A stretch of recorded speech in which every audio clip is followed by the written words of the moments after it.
شروع اللہ کے نام سے جو بڑا مہربان نہایت رحم والا ہے۔ مولانا روم رحمۃ اللہ علیہ فرماتے ہیں، ایک مرتبہ ایک شیر شکار پر نکلا تو اپنے ساتھ لومڑی اور ریچھ کو بھی لے لیا۔ شیر نے 3 شکار کیے، ایک ہرن کا، ایک گائے اور ایک خرگوش۔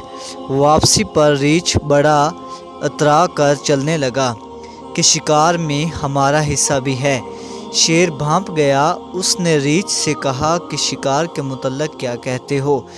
اس نے کہا کہ شکار 3 حصوں میں بٹے گا۔ شیر نے کہا اچھا پھر کرو 3 حصے۔ ریچھ کہتا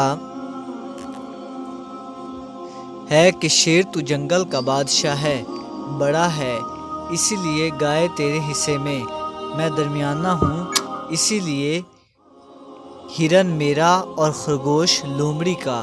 شیر اس کی چالاکی کو سمجھ گیا اور اس نے پنجہ مارا تو ریچھ کو بھی مار دیا۔ اب لومڑی سمجھ گئی چالاک جو ٹھہری، اس نے سارا معاملہ سمجھ لیا۔ اب شیر نے اس سے پوچھا کہ بتا تو کیسے حصہ کرے گی؟ لومڑی نے کہا شیر تو جنگل کا بادشاہ ہے، خرگوش ناشتے میں کھائیں اور گائے دوپہر کو اور ہرن رات کو تناول فرمائیں۔ شیر بڑا خوش ہوا۔ اس نے لومڑی سے پوچھا کہ تو نے یہ تقسیم کہاں سے سیکھی ہے؟ اس نے کہا کہ ریچھ کی موت سے۔